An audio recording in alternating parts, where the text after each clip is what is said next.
Non à la disparition des services publics en ce jour de grève dans la fonction publique. Une cinquantaine d'agents de la Poste protestaient contre la fermeture de plusieurs bureaux dans l'agglomération.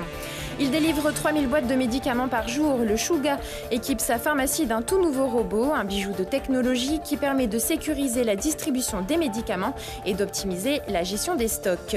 Et puis elle est fêtée dans tous les pays de l'Union. Comme chaque année depuis 1985, le 9 mai célèbre la journée de l'Europe. Mais ça veut dire quoi pour vous l'Europe? C'est la question que nous vous avons posée. Bonsoir à tous, bienvenue dans ce JT du jeudi 9 mai 2019, toutes les heures à partir de 18h, 10 minutes pour faire le tour de l'actualité du Grand Grenoble.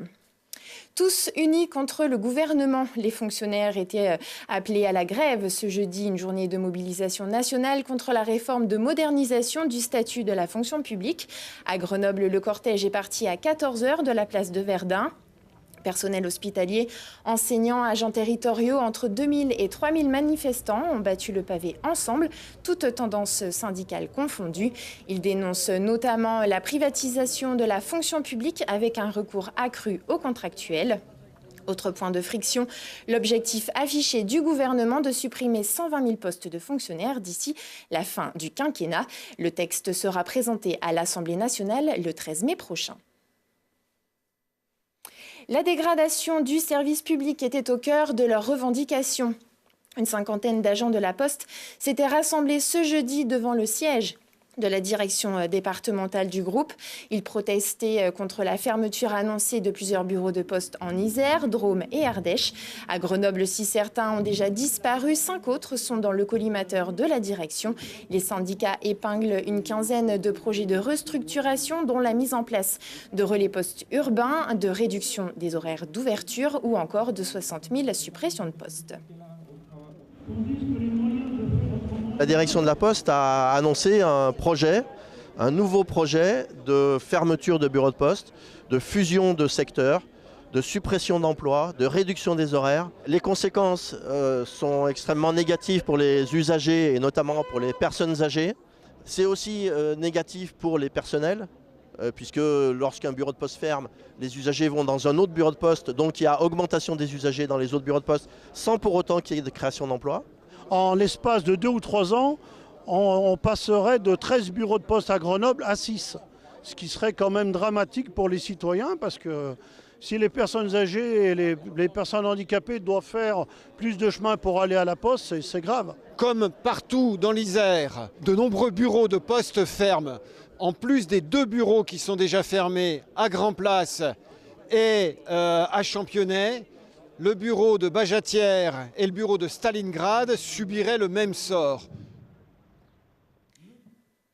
Tous aux urnes du 23 au 26 mai prochain, les ressortissants des 28 États membres de l'Union sont appelés à voter pour élire leurs représentants au sein du Parlement européen.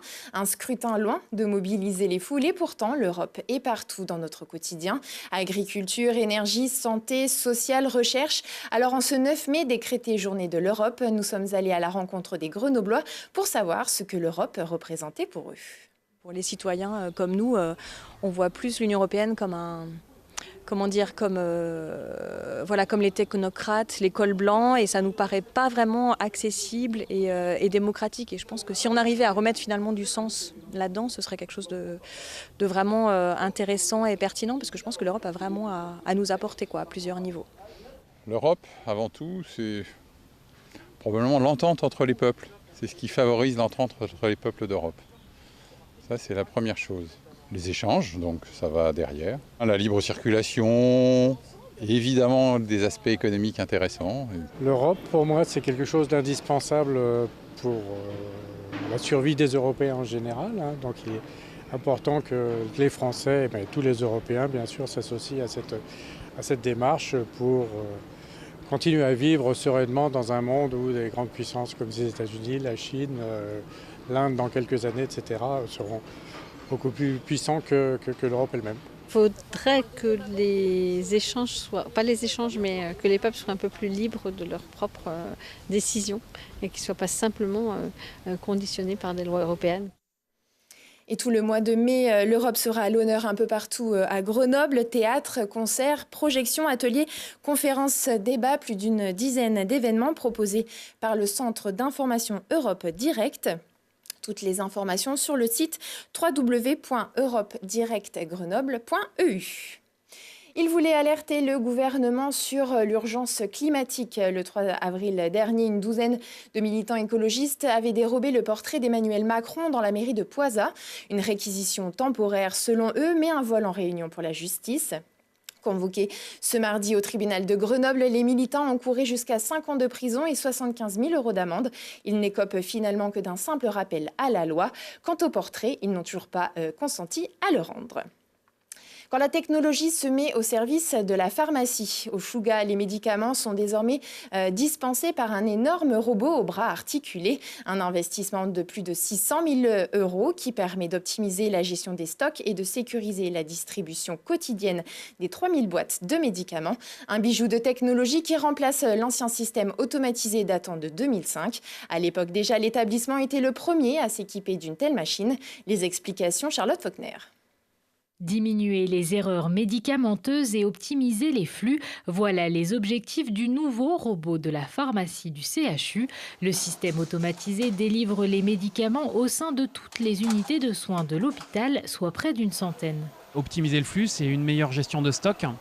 Et puis donner des outils pour les professionnels de la pharmacie, qui sont les préparateurs en pharmacie, qui travaillent avec les infirmiers, les médecins, de permettre d'alimenter les services, d'envoyer les médicaments pour les unités de soins directement, en fonction des besoins, de façon réactive et en limitant au maximum les ruptures notamment de process et de stock.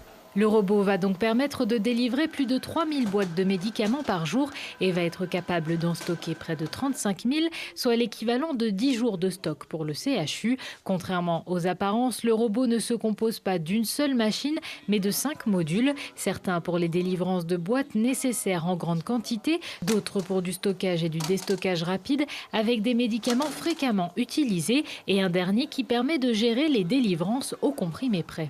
Donc, par exemple, si on ouvre cette boîte, on voit qu'à l'intérieur, du coup, on a ces blisters-là. Voilà. Et donc, en fait, ce module est intéressant et c'est, on va dire, un des principaux apports de notre nouvelle organisation. C'est qu'il nous permet de sécuriser le stockage et la dispensation des médicaments prélevés par le préparateur. Malgré sa précision et ses avantages, des interventions humaines restent obligatoires pour ce nouveau processus. Un premier déclenchement dans les unités de soins, puisque ce sont les infirmières notamment qui vont, sur la base des dotations dans les unités, déclencher les demandes. Et à la pharmacie, on va avoir toujours une validation pharmaceutique pour s'assurer que le médicament est à destination du bon service. En fin de préparation, on a une vérification globale de la caisse. Un robot qui a son importance puisque le budget géré par la pharmacie représente 25% du budget total du CHU, soit près de 135 millions € par an. Coup de sifflet final pour Selim Benghriba. Le défenseur du GF 38 a annoncé ce mercredi sur Instagram qu'il raccrochait les crampons. À 38 ans, le joueur emblématique du GF 38 aura fait les beaux jours des clubs rhône-alpins. Des terrains amateurs du FC Échirol aux pelouses professionnelles de Ligue 2, en passant par une épopée fantastique en Coupe de France avec Chambéry. Des souvenirs qui resteront gravés dans sa mémoire. Pour moi, tous les jours, c'était que du bonheur. Donc, mais c'est sûr qu'après, ouais, quand tu prends le match de Marseille en coupe, les montées, voilà, la joie avec les supporters, les joueurs, ces 4 moments-là, c'était des moments géniaux, quoi. Qu'est-ce que tu veux que le public grenoblois garde de toi?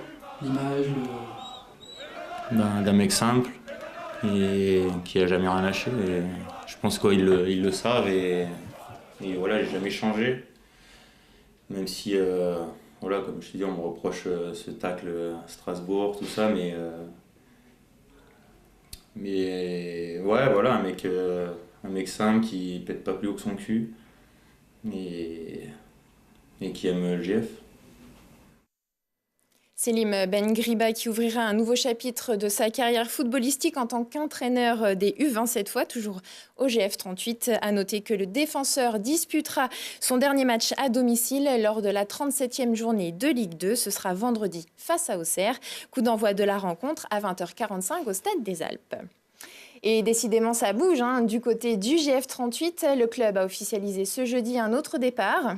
Celui de Florian Sotoka, l'attaquant vedette du club grenoblois. Le meilleur buteur de la saison avec 11 réalisations quittera l'Isère à la fin de la saison. Il devrait rejoindre les rangs du RC Lens, toujours en lice pour la montée en Ligue 1. Son transfert, qui n'a pas encore été officialisé, serait évalué à un peu plus d'1 million d'euros.